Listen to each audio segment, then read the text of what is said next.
Tamang food trip lang guys. Ayun, sarap ng kain din. Pansit, isado. Kain tayo guys. Crave kasi ako ng pansit nito guys eh. Kaya napaluto kami ni Mrs. At kumain na rin kami. Yes sir.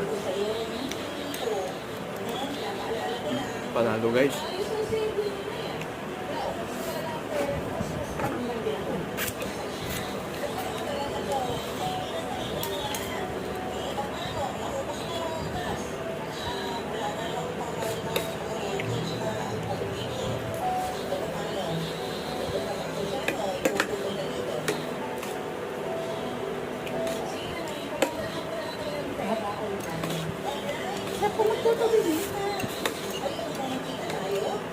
Malasa na kasi yung Kanton. kanton niya.